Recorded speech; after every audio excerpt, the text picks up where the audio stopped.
Hi, I'm C.C. Péan, and this is Reclaiming Your Health.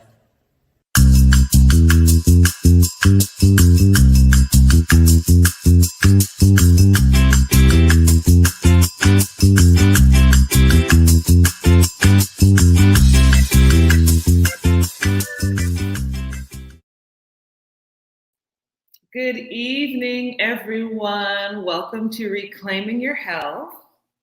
How are you all doing? This has been a tough day for me, but I'm here and I'm happy that you have joined me. This evening, we are going to be making a lentil loaf. And we're going to be doing a little bit of experimentation here because the lentils that I needed, I wasn't able to find, so I got a different lentil. So we will figure out at the same time whether or not this works. Something I wanted to let you know is that whenever you use canned lentils, you do not use flaxseed egg. If you're using fresh lentils, you need to use a flaxseed egg. The other thing is, when you're using canned lentils, do not discard any of the liquid. You need to keep it, because what will happen if you discard the liquid, you're going to have a very, very dry loaf. Trust me, that happened to me.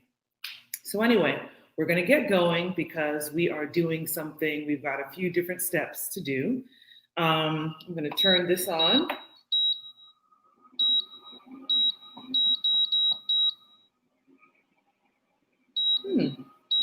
There we go. Turn this on and get started. So very simple recipe, very tasty recipe. Lentil loaf is one of those things that's been around for a very long time in the plant-based and vegetarian world.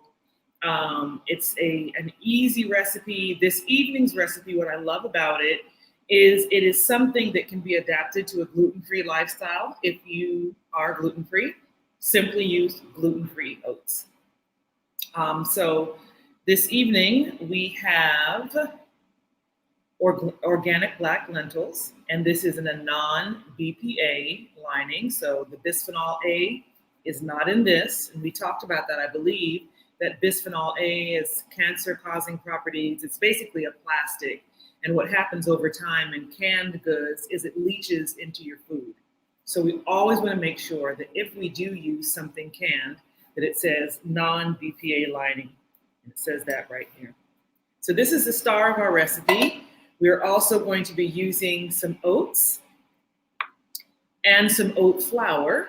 And you make oat flour, simply drop this in your Vitamix or any high-speed blender and turn it up, and this is what will happen. So you don't have to buy it. If you have oats, you can make it with what you have. Okay, and then we're also going to be making a delicious, this meatloaf really does taste good with more of a tangy, zippy type of sauce. But I had these beautiful mushrooms that I wanted to use, so I'm doing a mushroom gravy. And some people prefer a little bit more of a luscious type of gravy, so that's what that's going to be. So, something just... Okay. So what we're going to get started doing first, this is my... Oh my goodness, what is going on here? Sorry, people. So this is celery, onions, carrots, and garlic that I've minced. It's going to go in here. We're just going to cook this up just a little bit. You know, there are times when I make loaves and things like that, and I just put it directly into the mix. I don't cook it, but this is one that you really want to cook. So there is like maybe a tablespoon of oil in here.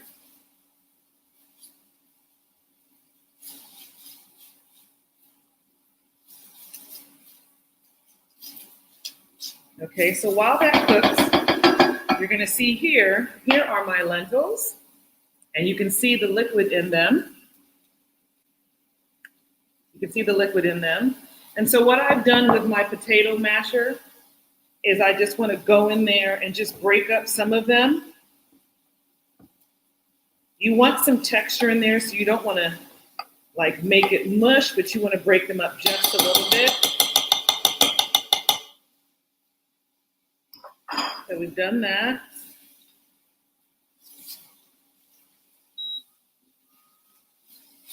This is cooking beautifully. And we're going to put some traditional spices in here that you would typically use in like a loaf or a meatloaf. We've got some thyme powder, coriander, cumin. We've got some cayenne. That's all going to go in there. And again, this is one of those things, I know you all have heard me say this, create your own recipe. Whatever your favorite seasonings are, just try them out. If you don't like it, you don't like it. If you want a little more, if you want a little less, just do that. All right, so this is pretty much done. So I'm going to turn this off. I'm going to put my lentils in this pan.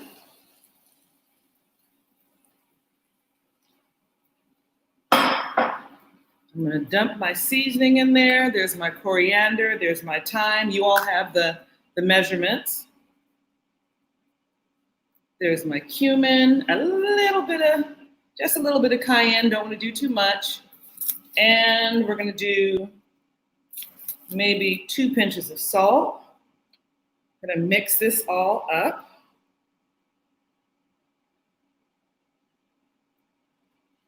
Now we're going to put in a half a cup of our oat flour, 3/4 cup of our oats. And we're just going to mix this. Now you want to mix it to incorporate it, but you don't want to overwork it. You just kind of want to make sure that it's, a little damp, because this is going to go into either a meatloaf pan, whatever kind of pan you want. You can use a meatloaf pan. I'm going to show you all something different that I do. My sister-in-law gave me this cute little pan. And I love it, and I use it because it's great. Like if you're trying to do meal prep or something like that, it's like the perfect size, 1 serving. Oops. Okay, so you see how easily that came together? That's what we're looking for. Now, at this point, you can taste it and see if you need a little more salt, but I'm pretty sure it's good. All right, so now we're done with this, and I'm going to show you what I do. So I have this cute little pan here. Of course, you can always use just your regular loaf pan, but I like these because I can just like have my cute little loaf with me and like a little salad or my green beans or whatever, and it's a serving. And that's one of the things that we need to be mindful of, because we live in a culture where like you'll go to Cheesecake Factory or something and you get a plate that actually feeds like 4 or 5 people. And I've done this. I've sat down and I've tried to eat everything on the plate. That's not a serving. So even though we're eating healthier, we still need to be mindful of our servings. Just because it's healthy doesn't mean you can eat without abandon. Talking to myself. Okay, so I'm just gonna spray this pan. A little avocado oil.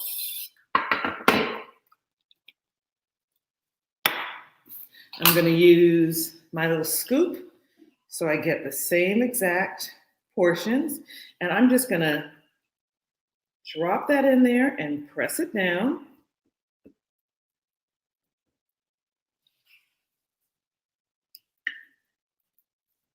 This is so good for meal prep.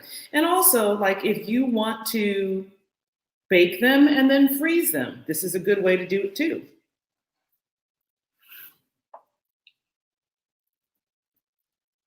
Just pressing it down in there. You see how quickly this comes together with it? We're not even like 10 minutes in, and our loaf is almost ready to go into the oven.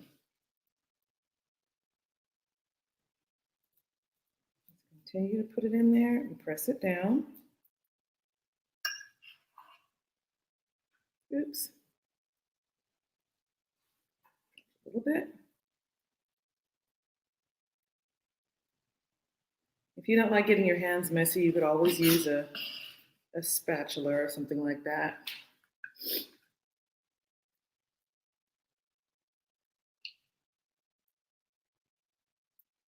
And there you go. I've got a little bit left, so I'm just going to go back through and add a little more to these.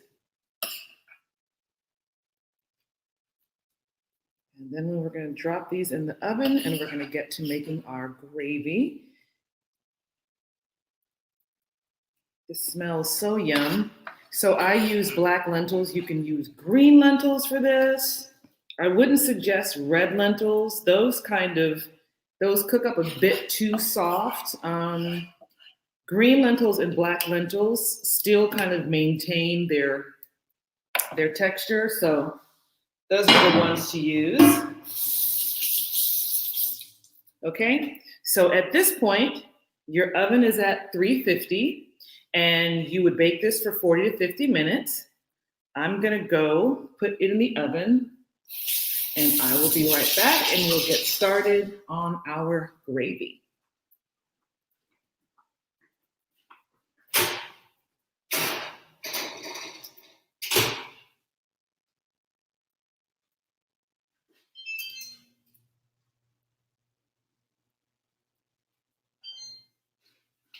Okay, so I'm back. So you saw how easy that was. And one of the things I want you all to know is that eating healthy is not complicated. I purposely choose simple recipes that are delicious, but they're easy so that you know that eating well does not have to be a chore. So now we're gonna make this mushroom gravy. What's great about this mushroom gravy, you can actually use this for, if you want to do like a mushroom stroganoff, it's very, very similar. I've done that for my husband. He loves this. And so it's one of my go-tos. So you're gonna get about 3 cups of mushrooms. I have these king black oyster mushrooms, but you can use shiitake, you can use just whatever. You can use one type, you can use several. I had these and I didn't want to waste them, so we're using these, and I'm just coarsely chopping them.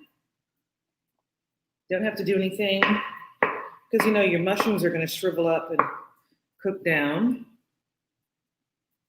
So let's do this. There we go. Mushrooms are known as the vegetarian's meat. I always encourage people to try mushrooms. Some people don't like their texture, but I will tell you that there are so many different textures of mushrooms that if you don't like one, there's another that you will like. Wood ear mushrooms are incredibly delicious. They're really big in like Korean culture and Asian culture that has a really distinct flavor to them and texture. So try it, you never know. I'm gonna do this a little finer because we are doing a gravy. But again, it is whatever you wanna do, however you like it. There are no rules. There are no rules.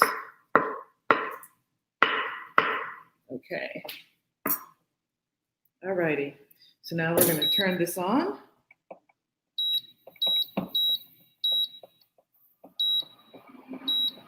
Come on. We're going to use a little bit of plant-based butter in this pan.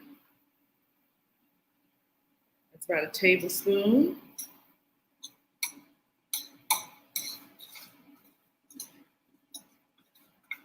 You can also make this oil-less if you wanted to. You can just saute in a little bit of water and steam it.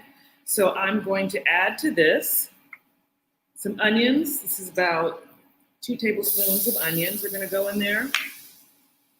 I've got a sprig of thyme that I've broken in half that's going to go in there. I've got 2 cloves of garlic that are going to go in here.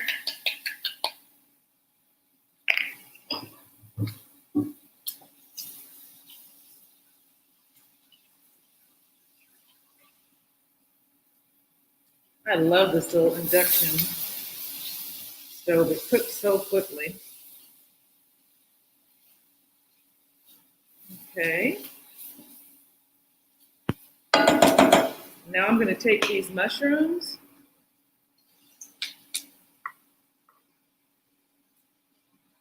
drop those in there. I'm just going to allow them to cook. Now, mushrooms do suck up oil. They suck up pretty much whatever you put in. That's the great thing about mushrooms, because what that says is that it absorbs flavor. Oh, I wanted to give you all a tip about mushrooms. I don't know if you know this, but the best way to store your mushrooms are in a paper bag. Did you know that if you store your mushrooms in a paper bag, they will last for up to 2 months, as opposed to the plastic that you get at the grocery store?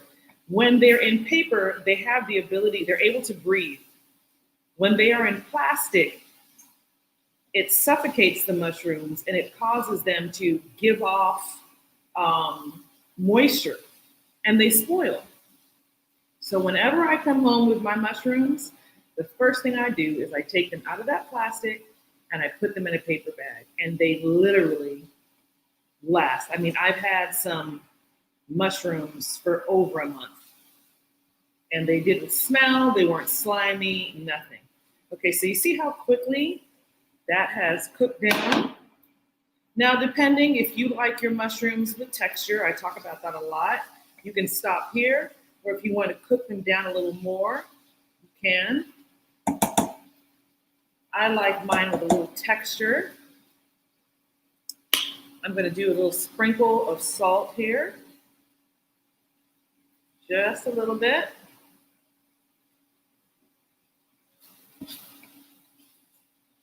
Now I'm going to use a cup of oat milk. It's full fat oat milk. It's like my favorite. It's like my new go-to. Oat milk is so delicious. It really, to me, is the closest thing that I've tasted to whole milk. So that's going right in the pan. Here I have 2 tablespoons of cornstarch, and I'm just going to put just enough water in there to liquefy it, because that's going to help thicken our gravy. So you see that? Make sure you get down in there, because sometimes it'll clump up. Okay. Excellent. If you can see,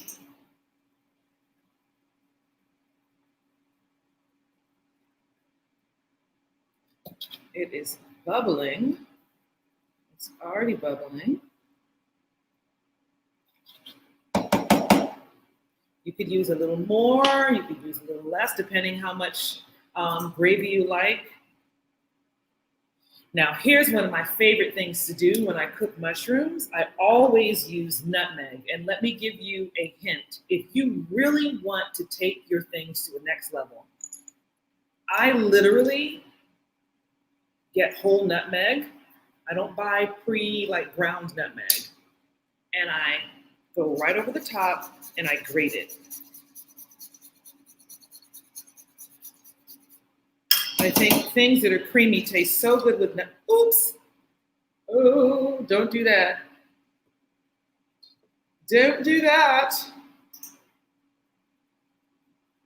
I need to get some more. See, my pieces were so small, that's why it dropped in there. Okay. So now I'm going to add a little bit of my cornstarch.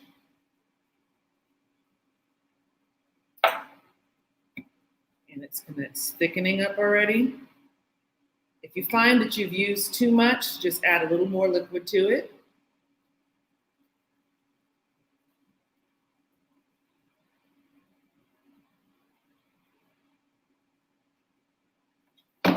That is looking great.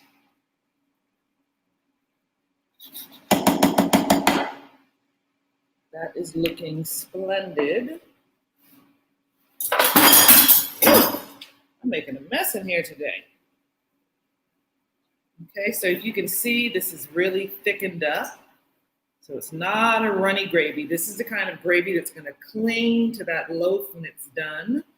Or like I said, you can use some egg noodles and make a great mushroom stroganoff. I'm going to turn this off. Just do some cleaning up, getting some things out the way.